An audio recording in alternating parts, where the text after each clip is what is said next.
Why nice guys get walked on. Machiavelli never said be nice. In fact, the line everyone misquotes from The Prince is almost the opposite. And once you actually understand it, it explains something you've probably felt your whole life, but never had words for. Why the nicest guy in every friend group, every office, every relationship is usually the one everyone quietly takes advantage of. That's the real quote. Not be cruel, not be an asshole. He said if you can't be both loved and respected, and most people can't, respect is the safer bet. Here's why that's true, why nice quietly fails, and what to actually do about it. And like any strategy, it can be run well, or run so badly it costs you everything. Let's break down exactly where it goes wrong. Step 1. Why nice fails. It removes cost. Machiavelli's core insight in The Prince wasn't about morality. It was about incentives. He studied rulers, not because he loved power, but because he wanted to understand how people actually behave when there's nothing stopping them. His conclusion: people respect what costs them something to disrespect. Think about it in plain terms.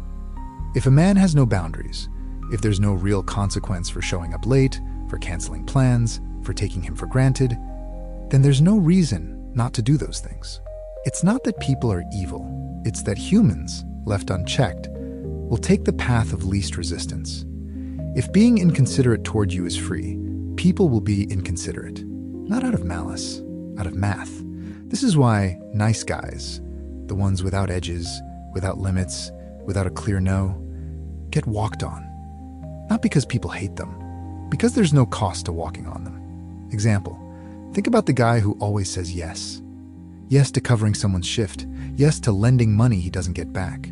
Yes to being the rebound option. Each yes, without a corresponding boundary, teaches the people around him one lesson. This man's time, energy, and self-respect are negotiable.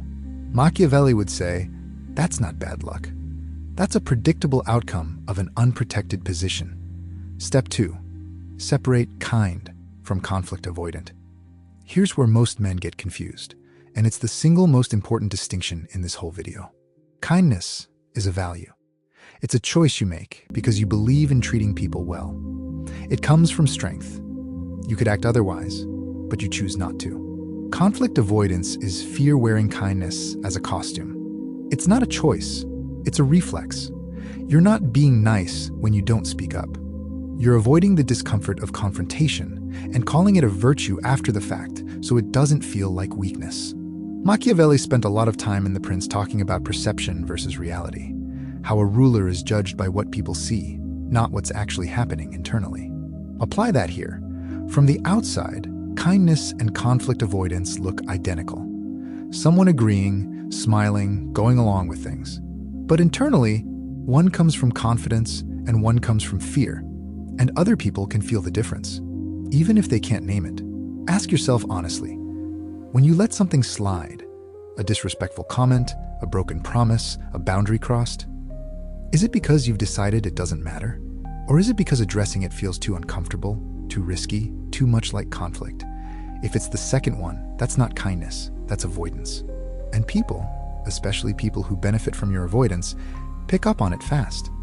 Step 3. Make your boundaries visible before they're tested. Machiavelli believed something that sounds cynical, but is actually just realistic. Reputation is built before the crisis, not during it. A ruler who waits until an invasion to show strength has already lost half the battle, because deterrence only works if the threat is known in advance. The same logic applies to you, personally. If people don't know your limits until the moment they cross them, you're negotiating from a position of surprise and weakness in the heat of the moment, often emotionally compromised. Compare two men. Man A never states his standards.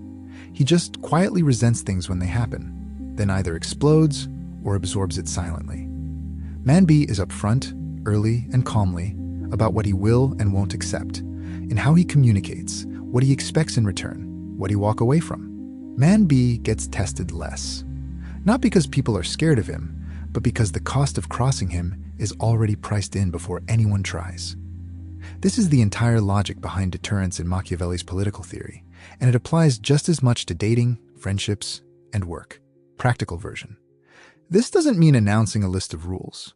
It means being consistent and clear in small moments, saying, "I'm not available for that," instead of vague deflecting, following through on stated plans, not over-explaining or apologizing for having preferences.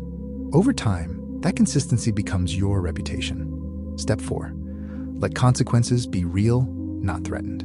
This is where a lot of men who try to apply this advice mess it up badly. The failure mode isn't being too nice. It's making empty threats, saying, "If you do that again, I'm done," and then not being done. Saying, "I won't tolerate disrespect," while tolerating it for the 5th time. Machiavelli's whole argument about fear only works under one condition. The fear has to be credible. An empty threat isn't strength. It's actually worse than saying nothing, because now people know your words don't match your actions. That's the fastest way to lose respect entirely, faster than being a pushover in the first place. The fix isn't to threaten more. It's to say less and follow through more.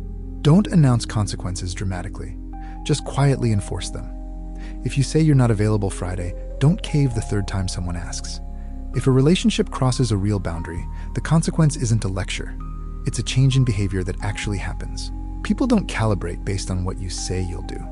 They calibrate based on what you've actually done before. Every time your actions match your words, your future words carry more weight. Every time they don't, your future words carry less, regardless of how firmly you say them. Step 5. Respect is a byproduct, not the goal. Here's the final piece, and it's the one that reframes everything. If you chase being liked, you become predictable and pliable. Because the fastest way to be liked in the moment is to agree, accommodate, and avoid friction. That's a short-term strategy that erodes long-term standing. If you chase being respected, you become consistent.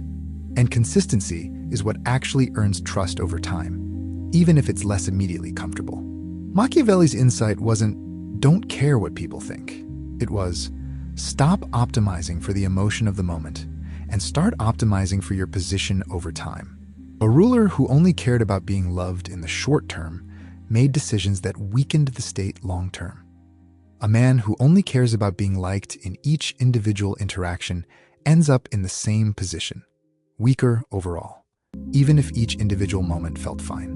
Respect isn't something you chase directly. It's the natural result of a man who is consistent, boundaried, and doesn't need approval badly enough to abandon his own standards for it. Machiavelli wasn't teaching cruelty, and this isn't a video about becoming cold or manipulative. It's the opposite. He was making an observation about human nature. Virtue without strength is just an invitation. Kindness without boundaries isn't kindness. It's an open door. Being a good man and being a doormat are not the same thing. And the moment you confuse the two, you've already lost the very respect you were trying to earn by being nice in the first place. Boundaries aren't the opposite of kindness. They're what make kindness mean something.